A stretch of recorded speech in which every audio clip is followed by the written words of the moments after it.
BJP ರಾಜ್ಯಾಧ್ಯಕ್ಷ B Y Vijayendra ನೇತೃತ್ವದಲ್ಲಿ ಹೋರಾಟ ನಡೀತಾ ಇದೆ. ನೇಹಾ ಹತ್ಯೆ ಖಂಡಿಸಿ ಮೈಸೂರಿನ ಗಾಂಧಿ ವೃತ್ತದಲ್ಲಿ ಪ್ರತಿಭಟಿಸೋದಕ್ಕೆ ಬಿಜೆಪಿ ಮುಂದಾಗಿರೋದು. ಏಕಕಾಲದಲ್ಲಿ ರಾಜ್ಯದಾದ್ಯಂತ ಬಿಜೆಪಿ ಇವತ್ತು ಪ್ರತಿಭಟನೆಗೆ ಕರೆ ಕೊಟ್ಟಿರೋದು.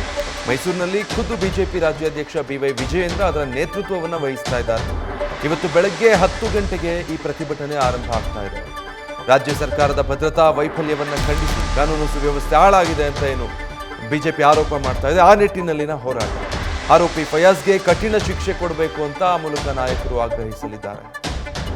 ಡೀಟೇಲ್ಸ್ ಕೊಡ್ತಾರೆ ರವಿ ಪಾಂಡವಪುರ, ಲೈವ್ನಲ್ಲಿ ಜಾಯ್ನ್ ಆಗ್ತಾ ಇದ್ದಾರೆ. ರವಿ, ಮೈಸೂರಿನಲ್ಲಿ ಪ್ರತಿಭಟನೆಯ ನೇತೃತ್ವವನ್ನು ಖುದ್ದು ಬಿಜೆಪಿ ರಾಜ್ಯಾಧ್ಯಕ್ಷ ಬಿವೈ ವಿಜಯೇಂದ್ರ ವಹಿಸಿಕೊಳ್ತಾ ಇದ್ದಾರೆ. ಯಾವ ರೀತಿಯ ಪ್ರತಿಭಟನೆ, ಆ ಮೂಲಕ ಕಾಂಗ್ರೆಸ್ ಸರ್ಕಾರವನ್ನ ಟಾರ್ಗೆಟ್ ಮಾಡೋ ನಿಟ್ಟಿನ ಬಿಜೆಪಿಯ ಪ್ಲಾನ್ ಏನು?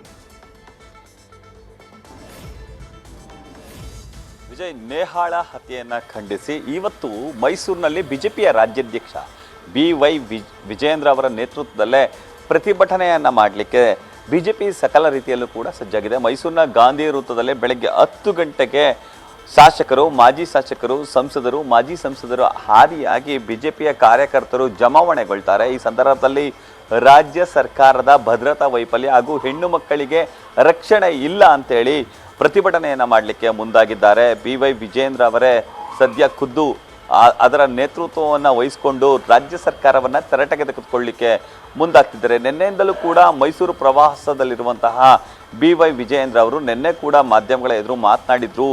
ನೇಹಾಳ ಹತ್ಯೆಯನ್ನು ಖಂಡಿಸಿದ್ರು. ಇದು ನಿಜಕ್ಕೂ ಕೆಟ್ಟ ಬೆಳವಣಿಗೆ. ರಾಜ್ಯ ಸರ್ಕಾರ ಹೆಣ್ಣು ಮಕ್ಕಳಿಗೆ ರಕ್ಷಣೆಯನ್ನು ನೀಡ್ತಿಲ್ಲ, ಜೊತೆಗೆ ಆ ಕುಟುಂಬಕ್ಕೆ ಅಪಮಾನ ಆಗುವಂಥ ರೀತಿಯಲ್ಲಿ ಹೇಳಿಕೆಗಳನ್ನು ನೀಡ್ತಿರೋದು ಖಂಡನಾರ್ಹ ಅಂತ ಹೇಳಿ ಖಂಡನೆಯನ್ನು ವ್ಯಕ್ತಪಡಿಸಿದ್ರು. ಇದರ ಮುಂದುವರೆದ ಭಾಗವಾಗಿ ಇವತ್ತು ಮೈಸೂರಿನ ಗಾಂಧಿ ವೃತ್ತದಲ್ಲಿ ಪ್ರತಿಭಟನೆ ಮಾಡಲಿಕ್ಕೆ ಸಕಲ ರೀತಿಯಲ್ಲೂ ಕೂಡ ಸಜ್ಜಾಗಿದ್ದಾರೆ. ಏಕಕಾಲಕ್ಕೆ ಇಡೀ ರಾಜ್ಯಾದ್ಯಂತ ಪ್ರತಿಭಟನೆ ಆರಂಭ ಆಗಲಿದೆ. ಅದು ಪ್ರತಿಭಟನೆಗೆ ಮೈಸೂರಿನಲ್ಲೇ ಕೂಡ ಚಾಲನೆಯನ್ನು ನೀಡಲಿಕ್ಕೆ ಬಿವೈ ವಿಜಯೇಂದ್ರ ಅವರು ಸಕಲ ರೀತಿಯಲ್ಲೂ ಕೂಡ ಸನ್ನದ್ಧರಾಗಿದ್ದಾರೆ. Vijay, thank you Ravi.